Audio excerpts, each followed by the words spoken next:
Anyone could do what you do, Iris announced, pointing at my display boards at the office party. Your projects are child's play. The music seemed to fade as conversations halted around us. 20 colleagues turned toward our corner, including Ambrose, the visiting executive director, who would determine our team's promotions next quarter. 6 months here, Iris continued, wine sloshing dangerously close to the rim of her glass. And all you've produced is basic work that wouldn't challenge a newcomer. Look at these designs, minimalist to the point of emptiness. My heartbeat thundered in my ears as industry professionals watched me being professionally dismantled. Iris had timed her attack perfectly, right after I'd presented my concept designs for the governor's cultural initiative. Instead of retreating, I reached for my canvas portfolio beside the display. With steady hands betraying none of my inner turmoil, I extracted a single document and offered it to her. You might find this relevant to your critique, I said. Iris took it with an exaggerated sigh,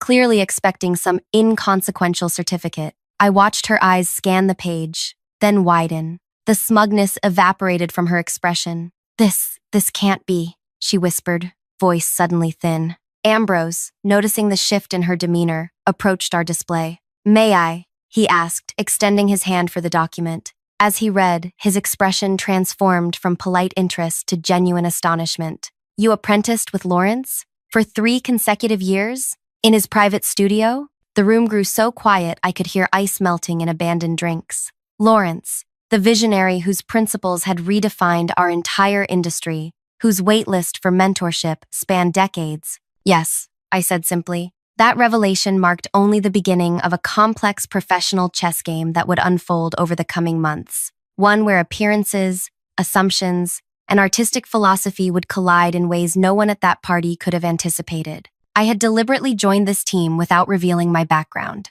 Fresh from an immersive apprenticeship with Lawrence, whose philosophy centered on elegant simplicity that appeared effortless but required masterful restraint, I wanted my work evaluated on its intrinsic qualities rather than my connection to greatness. If you've ever had your work underestimated or discovered someone had hidden depths you never suspected, you'll understand what comes next. Like this video, if you've been in a situation where you had to decide between defending yourself immediately or playing the long game, I'd love to hear your thoughts in the comments. My name is Melody Alaris. Before joining Iris's team at the Cultural Design Collaborative, I'd spent 3 transformative years in Lawrence's secluded upstate workshop, one of only 6 apprentices he'd accepted in the past decade. Under his guidance, I'd learned that true mastery often appears deceptively simple to untrained observers. Refinement looks like restraint to those who don't understand the discipline required, he would say while guiding my hand to eliminate unnecessary elements from a design. Excellence isn't adding more,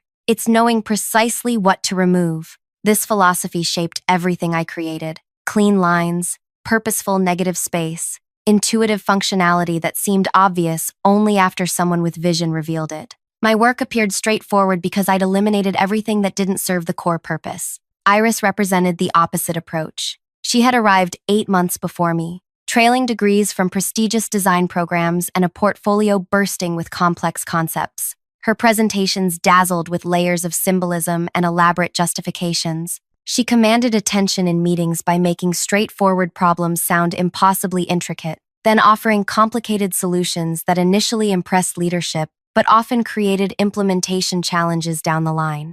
During my first month, we maintained a professional distance. By the 2nd month, she began interrupting my presentations with clarifying questions, designed to highlight what she perceived as gaps in my thinking. By the 3rd month, she had positioned herself as my unofficial supervisor despite our equal standing on the organizational chart. That's an interesting approach, Melody, she would say during team reviews, her tone suggesting she was being generous. Perhaps a bit elementary for this particular client, but we can build on your starting point. She systematically directed prestigious projects toward herself while suggesting I handle foundational work that would build my capabilities. The more restrained and focused my solutions became, the more she characterized them as unsophisticated. Our creative director, Paige, initially seemed impressed by Iris's complex presentations and extensive jargon. Gradually, however, Paige began noticing that my straightforward approaches often required fewer revisions and received better client feedback. The breaking point came with the Governor's Cultural Commission, a high-profile project that would showcase our collective talents nationally. Both Iris and I submitted concepts, Hers featured intricate symbolism and innovative interactive elements. Mine emphasized accessibility, cultural resonance, and clean execution. The selection committee, including representatives from the governor's office, chose her vision after an impressive presentation where she spoke eloquently about multi-layered engagement dynamics and progressive cultural symbolism. 3 weeks before the deadline, problems emerged. Her elaborate framework began faltering under practical constraints. Technical requirements clashed with aesthetic elements. Budgetary limitations threatened key components. Deadlines slipped as implementations proved more complicated than anticipated. Emergency meetings multiplied. The governor's office sent increasingly concerned emails. Paige finally called the team together one evening after hours, desperation evident in her expression. "Does anyone have ideas for salvaging this situation?" she asked. I hesitated, knowing my next words would escalate tensions with Iris. I would need to start fresh, I offered. My approach would be different. Simpler? Paige asked, hope flickering in her eyes. Yes, but it would work. You can't possibly rebuild this entire campaign in 3 weeks, Iris objected, voice rising. It took me months to develop these concepts. I can deliver it in 16 days, I said. Paige looked between us, then at her laptop displaying the latest concerned email from the governor's office. Do it, she told me. For 16 consecutive days, I rebuilt the project from its foundation. I slept at the studio, worked through meals, and revisited every principle Lawrence had instilled in me. When unveiled, the solution appeared so natural and appropriate that it seemed inevitable, as though any skilled designer might have created it. The governor's office was delighted. Our agency received praise in regional media. Photos from the campaign launch event showed smiling officials and engaged citizens. A lucky save, Iris muttered during the celebration reception. Though honestly, what you did was elementary. Anyone could have simplified things that way, if given permission to discard all my innovative elements. That led to her public dismissal of my abilities at the anniversary party, where regional creative leaders had gathered, the moment where she declared my work child's play in front of everyone who mattered in our industry. The recommendation letter that Ambrose read changed everything. Signed by Lawrence himself, it detailed not just my technical abilities but my philosophical approach to design, the same approach that made my work appear deceptively simple to observers like Iris. Why didn't you mention this connection earlier? Ambrose asked me later that evening, after the party had mostly dispersed. I wanted my work judged by its quality, not my teacher's name, I replied. He nodded slowly, studying me with new interest. A rare perspective in our industry. 2 days later, I received an email requesting my presence at headquarters the following week. No details, just a calendar invitation with Ambrose's name and 3 other senior directors I recognized from industry publications. Iris cornered me in the supply room that afternoon, her expression tight. I got called to headquarters too, she said, arms crossed. Same meeting. What did you tell Ambrose about me? Nothing, I answered truthfully. No one gets summoned like this without reason. She insisted, stepping closer. This is about your connection to Lawrence, isn't it? You're leveraging it now that everyone knows. The meeting could be about anything, I said, sidestepping to leave. She blocked my path. Listen carefully, Melody. I've worked 5 years to reach this position. 5 years of advanced education, and networking, and perfect execution. I won't let someone waltz in with a famous reference letter and undo everything I've built. Her eyes narrowed as she delivered her final warning. If you try to damage my career with whatever game you're playing, I promise I'll ensure we both go down. I've documented every interaction we've had since you arrived. Every email, every suggestion you rejected, every time you undermined my direction. I stared at her, genuinely surprised. I've never tried to undermine you, Iris. She laughed, the sound sharp enough to cut. Of course you'd say that. Just remember, I'm prepared for whatever you've planned. As I walked back to my desk, her warning echoed in my thoughts. I hadn't planned anything beyond surviving in a hostile work environment. Now, suddenly, forces were in motion that I hadn't initiated and couldn't predict. The headquarters meeting loomed 5 days away. Whatever waited for us, there would fundamentally alter our professional trajectories, but I couldn't yet see how, or why, or what consequences might follow. What I did know was that Iris had just revealed something crucial. She saw me as a threat significant enough to prepare defensive strategies against. And in doing so, she'd shown me exactly how afraid she truly was. The headquarters building loomed before me, a glass structure reflecting morning light across its surface. I adjusted my portfolio strap and stepped through revolving doors into the marble-floored lobby. The receptionist directed me to the 18th floor with a polite smile that revealed nothing. When the elevator opened, Iris was already seated in the waiting area, scrolling through her phone. She wore a structured dress in deep burgundy, her power color, as she once mentioned during a team lunch. Her gaze flicked up briefly, assessing my simple gray wrap dress before returning to her screen without acknowledgement. 10 minutes later, Ambrose's assistant ushered us into a conference room where 4 people waited. Ambrose, 2 senior directors I recognized from the website, and a woman I didn't know who wore an elegantly tailored pantsuit. "Thank you both for coming," Ambrose began after introductions. "We've been evaluating regional teams for our organizational restructuring, and your office has yielded interesting observations." The unknown woman, Vera, head of talent development, opened a folder, particularly regarding project approaches and outcomes. "We've reviewed your governor's commission extensively." My pulse quickened. Beside me, Iris straightened imperceptibly. "2 very different methodologies," Vera continued, "with 2 very different results. Iris, your initial proposal was ambitious and multi-layered. Melody, yours was streamlined and focused." Iris smiled. "I believe in pushing creative boundaries." "Indeed," Ambrose said. "Yet the campaign ultimately succeeded using Melody's approach after your original concept encountered implementation challenges. Technical limitations that no one anticipated," Iris replied smoothly. "I fully supported the necessary adjustments." I glanced sideways, surprised by this revision of history. The meeting continued with questions about our design philosophies, collaborative experiences, and career aspirations. Iris spoke confidently about innovation and cutting-edge approaches. I described my belief in purpose-driven simplicity, carefully avoiding any mention of Lawrence, though I felt his influence in every answer. "We're considering changes to our creative direction company-wide," Ambrose finally explained, "moving toward more accessible implementation,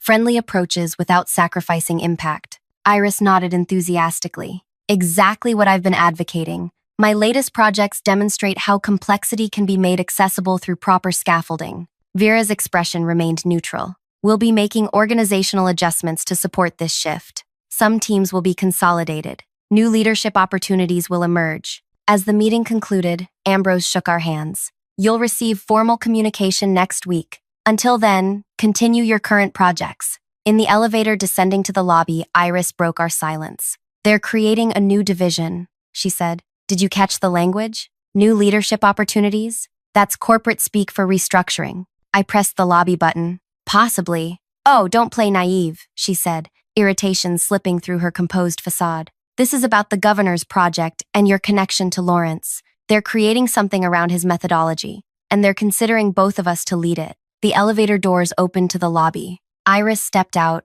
then turned back to me. "May the best designer win," she said with a tight smile. Over the next week, tension in our office became unbearable. Iris worked late every night, producing elaborate presentations and refined project plans. She scheduled coffee meetings with Paige and casually mentioned industry contacts who had worked with Lawrence, establishing her familiarity with his principles. His approach to negative space transformed how I conceptualize balance. I overheard her telling a colleague, "I studied his early exhibitions extensively during my master's research." Meanwhile, I focused on completing my assigned projects with the quiet precision Lawrence had instilled in me. When Paige inquired about the headquarters meeting, I provided only the basic details Ambrose had shared. Iris, however, spoke confidently about the leadership reorganization, as though she had insider information. "Melody certainly qualified," she told Paige within my hearing, "but leadership requires more than technical skill. It demands vision and the ability to inspire teams through complex challenges."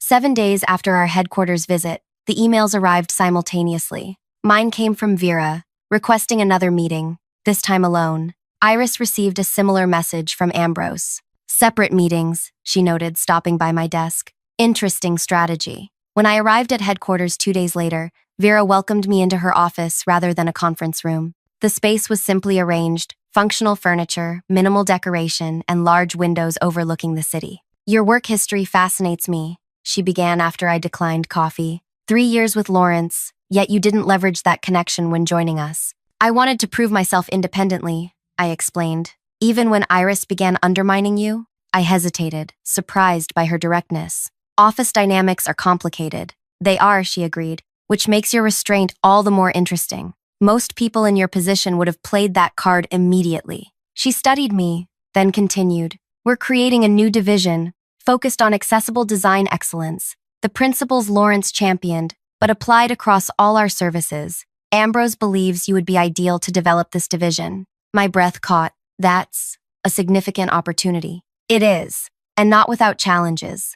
You'd build your team from existing staff initially. Your compensation would increase substantially, and you'd report directly to the executive committee. The conversation continued with details about responsibilities, expectations, and timeline. Throughout, Vera observed me carefully, noting my questions about implementation rather than status or benefits. There's one more thing, she said as our meeting concluded. Iris is being offered a senior position within this new division. She would report to you directly. I stared at Vera, processing the implication. Does she know this? Ambrose is discussing it with her now, Vera replied. Her technical skills are valuable, but her approach needs guidance. As I left headquarters, my phone chimed with a message from Paige. Iris just called requesting immediate leave. Everything okay? I responded that I had no information and continued my commute, mind racing with possibilities. The next morning, Iris's desk remained empty. Paige confirmed she had taken 2 personal days. When she returned on Thursday, something had changed. The confident swagger was gone, replaced by a controlled formality. She spoke only when necessary during our team meeting and volunteered for none of the new projects Paige introduced. After everyone dispersed, she approached my desk. Congratulations on your promotion, she said, voice deliberately neutral. Thank you, I replied. I look forward to working together in the new structure. Her smile didn't reach her eyes. Of course, I've already begun adapting my current projects to better align with the simplified approach the executives favor. Later that afternoon, an email from Ambrose arrived with official confirmation of my new role and a timeline for announcement and transition. I would move to headquarters in 3 weeks. My first responsibility would be selecting team members to join the new division. That evening, as I packed up, Iris appeared beside my desk. The office had emptied, leaving just the 2 of us under the quiet hum of overhead lights. I underestimated you, she said without preamble. That wasn't my intention. Wasn't it? You played humble apprentice while holding a royal flush all along? I zipped my portfolio closed. I never presented myself as anything other than what I am. A brilliant strategic move, she replied. While I was busy demonstrating complexity and innovation, you were demonstrating exactly what Ambrose wanted to see, Lawrence's principles in action. I never stood a chance once they knew your pedigree. My work stood on its own before they knew about Lawrence, I reminded her. Perhaps. She leaned against my desk. But now you're bringing me under your supervision. After everything that's happened between us, that feels purposeful. I haven't made any staffing decisions yet. Her laugh held no humor. Please, we both know how this plays out. You'll bring me into your team to establish dominance. Classic power move. That's not how I operate. We'll see, she said, straightening. 3 weeks is plenty of time for circumstances to change. People reconsider. Better opportunities emerge. As she walked away, her parting words floated back to me. Don't celebrate too quickly, Melody. This story isn't finished. The following days brought a flurry of transition planning. I met with Ambrose twice more, developed initial frameworks for the new division, and began discreetly evaluating potential team members. Throughout, Iris maintained professional distance while producing increasingly refined work that mimicked the principles she had previously criticized. Remarkable how she suddenly embraced simplicity, Paige commented during our check-in. Her latest client presentation was almost Lawrence, like in its restraint. 2 weeks into the transition period, Iris requested a private meeting. We sat in a small conference room, the afternoon sun casting long shadows across the table between us. I've been reflecting on our professional relationship, she began. My behavior was often competitive. I felt threatened by your approach. I nodded, waiting. Your promotion is well-deserved, she continued. And I want you to know that despite our past conflicts, I'm committed to supporting your vision for the new division.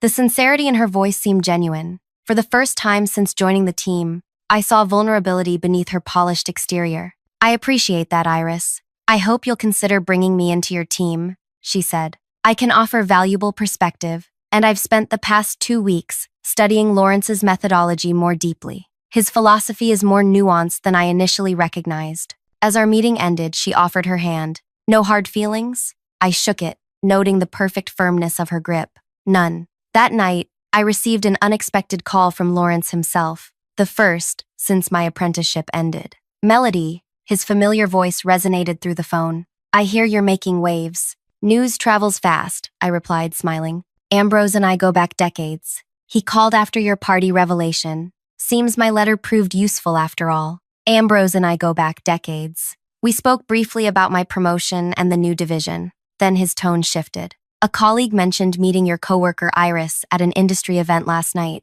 She was quite vocal about her extensive understanding of my work and her close professional relationship with you. My stomach tightened. We don't have a close relationship. I gathered that from context, he said dryly. She implied she's been mentoring you in applying my principles correctly in commercial settings, rather generously correcting your academic interpretation of my methods. I closed my eyes, processing this new development. That's not accurate. I assumed not. Just thought you should know the narrative she's constructing. He paused. Be careful, Melody. People who rewrite reality rarely limit themselves to a single chapter. After we hung up, I sat in my darkened apartment considering the implications. Iris was simultaneously presenting herself as my supportive team member and constructing an alternative professional narrative within our industry. The contradiction suggested something more calculated than simple adaptation to changing circumstances. The next morning, an email from Ambrose awaited me. Need to discuss Iris' situation. Call when you have privacy.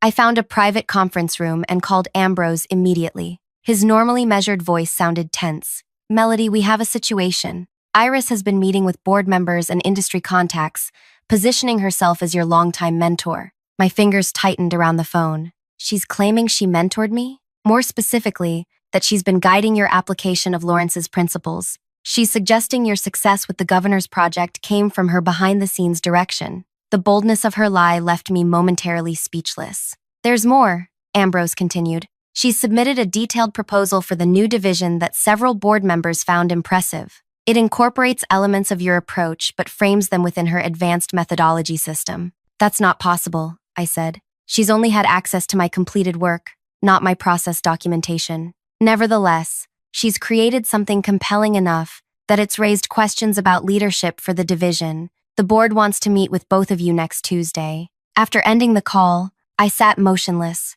trying to comprehend the scale of Iris's maneuver. She wasn't simply adapting to my promotion. She was attempting to supplant me entirely. When I returned to my desk, an email from her waited in my inbox. A detailed proposal for the new division copied to the entire executive team. The document skillfully blended my core principles with her terminology, creating something that appeared innovative while preserving the essence of Lawrence's approach. My name appeared only twice, both times positioning me as implementing her strategic framework. Paige stopped by my desk, concern evident in her expression. Just saw Iris's proposal. Ambitious timing considering the leadership decision was already made. Very ambitious, I agreed, keeping my voice neutral, despite the anger building inside me. Do you need any support with this situation? Paige asked quietly. I considered the offer. Paige had witnessed much of Iris's behavior over the past months, but involving her now might appear defensive. Not yet, but I appreciate the thought. Later that afternoon, colleagues began stopping by with oddly supportive comments. Your work stands on its own, one designer told me. We all know who really saved the governor's project, said another. It became clear that Iris was orchestrating a campaign not just with leadership but throughout the office. The narrative was subtle but consistent. Melody is talented but needs guidance. Iris provides that guidance behind the scenes. By Friday, 3 days before the board meeting, rumors circulated that the leadership decision was being reconsidered. I maintained outward calm while internally crafting my response. Direct confrontation would appear defensive. Silence might suggest acknowledgement of her claims. That evening, Iris approached as I packed up. Exciting times, she said, leaning against the partition. I hope my proposal demonstrates how well we could collaborate in the new division. Collaborate, I repeated. Interesting choice of word, given how you've positioned yourself in that document. Her expression remained pleasant. I simply articulated the dynamic that's been developing naturally between us.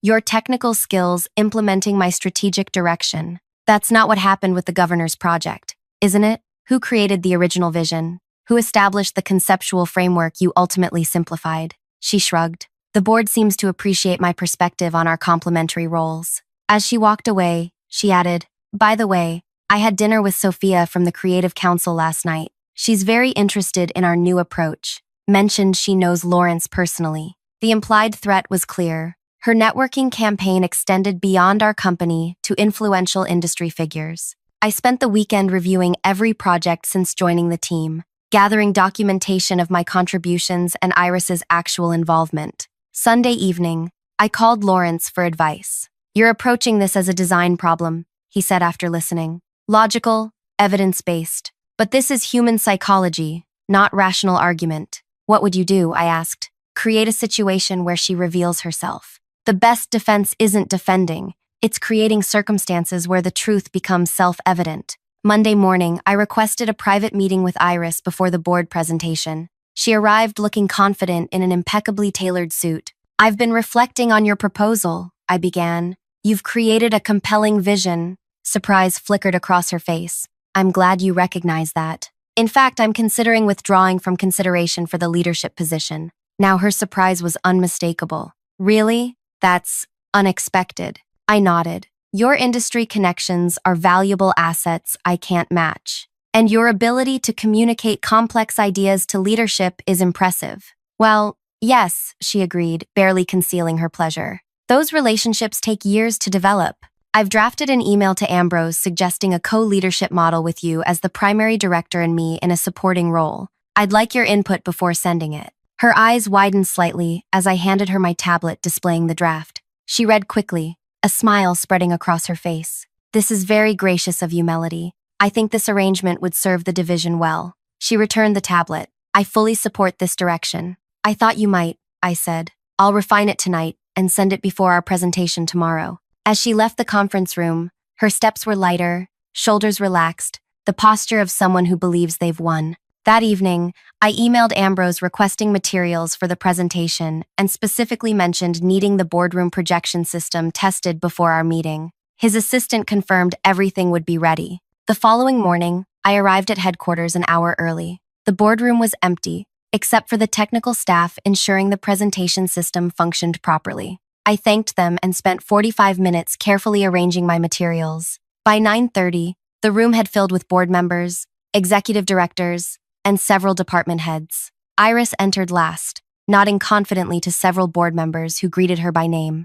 Our presentation folders waited at each seat, identical blue portfolios containing our biographical information and qualifications. Ambrose called the meeting to order. "We're here to finalize leadership for our new Design Excellence division. Both Melody and Iris have prepared presentations outlining their visions." He nodded to me. "Melody, would you begin?" I stood, moving to the front of the room. "Before I share my vision for the division, I'd like to address some questions about my professional relationship with Iris that may influence your decision." Iris straightened in her chair, eyes narrowing slightly. "There have been suggestions that Iris has served as my mentor, guiding my implementation of design principles I learned from Lawrence. To clarify this relationship, I've prepared a brief timeline, and I activated the presentation system. On the screen appeared a simple chart showing my 3 years with Lawrence alongside Iris's employment history. As you can see, while I was completing my apprenticeship with Lawrence, Iris was working at 3 different firms. We had no professional contact during this period. I advanced to the next slide, a compilation of Iris's critical comments about my work from team meetings, email exchanges, and project reviews. This sampling of our professional interactions doesn't suggest a mentoring relationship. In fact, until 3 weeks ago when my promotion was announced, Iris consistently characterized my approach as elementary, simplistic, and lacking sophistication. Iris's face flushed. She leaned toward Ambrose, whispering urgently. I continued before she could interrupt. "Most significantly, regarding the governor's project that sparked interest in this new division, I'd like to share the actual sequence of events." The next slides showed the original timeline, Iris's initial complex proposal, the implementation failures, and my eventual reconstruction of the project. Each point was documented with dated materials and communications. "I'm not presenting this information to diminish Iris's contributions," I explained. "She's an extremely talented designer with valuable skills. I'm simply clarifying the nature of our working relationship for accurate context." Ambrose nodded. "Thank you for this clarification, Melody. Iris, would you like to respond before continuing with your presentation?" Iris stood, composure partially recovered. I think Melody's presentation reflects a misunderstanding of informal mentorship. My guidance wasn't always explicit. Often it came through modeling advanced approaches that she could then simplify for implementation. An interesting perspective, I said. Perhaps we should examine how that manifested in actual projects. I pressed the remote once more. The screen displayed side-by-side screenshots of my design files for the governor's project, dated 2 months before Iris's proposal was selected. The comparison clearly showed that my original concept, rejected in favor of her complex approach, contained all the essential elements that eventually made the final successful version. These are my original concept files, created before Iris presented her alternative. You'll notice they contain the core elements that ultimately succeeded. If there was mentorship happening, the direction of influence appears opposite to what's been suggested. Silence filled the boardroom. Iris remained standing, but her confident posture had disappeared. One final point, I said quietly. Yesterday, I offered to withdraw from leadership consideration in favor of Iris.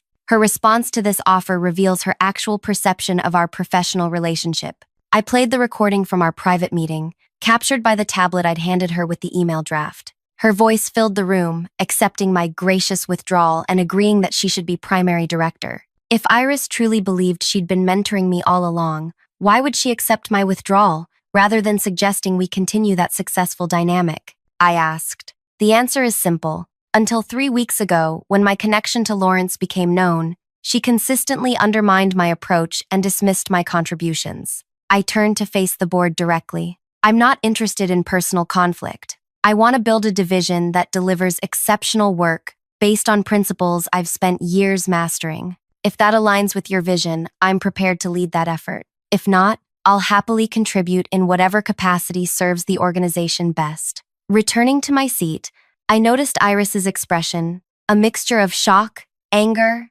and something else. Recognition. For the first time, she was seeing me clearly. Ambrose cleared his throat. Iris, would you like to proceed with your presentation? She gathered her papers with trembling hands. I believe the situation has been misrepresented, but I'll address that after sharing my vision for the division. Her presentation proceeded, but the confident energy had vanished. Board members exchanged glances as she repeatedly referenced collaborative development of concepts that documentation had shown were independently created. When she finished, Ambrose thanked us both and asked us to wait outside while the board deliberated. In the hallway, Iris stood apart from me, staring silently out the window at the city below. 20 minutes later, we were called back in. The board had reached their decision. After careful consideration, Ambrose announced, "We've determined that Melody will lead the new division as originally planned." He turned to Iris. "Your technical skills are valuable, and we're offering you a senior position focusing on client relations and presentation development,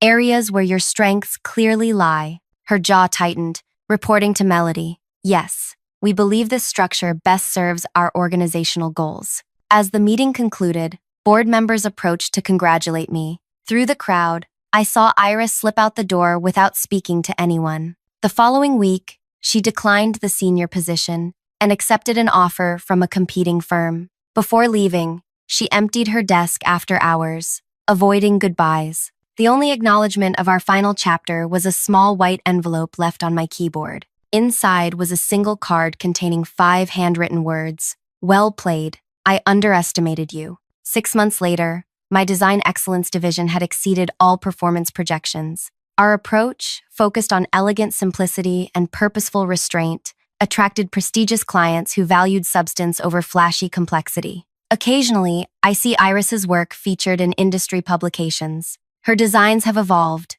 incorporating more restraint and purpose, lessons perhaps learned from our encounter. When asked about her in interviews, I simply acknowledge her technical talent and wish her continued success. The true victory wasn't in her departure or my promotion. It was in creating a space where excellence could be recognized without artificial complexity, where work could be judged by its impact rather than its elaborate justification. As Lawrence once told me, true mastery appears effortless to the untrained eye. The greatest achievement isn't making people wonder how you did something, but making them wonder why no one did it that way before. If you've ever had to stand up for yourself against someone who tried to diminish your achievements, I hope this story resonated with you. Sometimes the most powerful response isn't an immediate defense, but a strategic revelation of truth that speaks for itself. I'd love to hear about your experiences in the comments below. Has someone ever tried to take credit for your work? And how did you handle it? Don't forget to subscribe for more stories about professional challenges and the sometimes complicated path to recognition.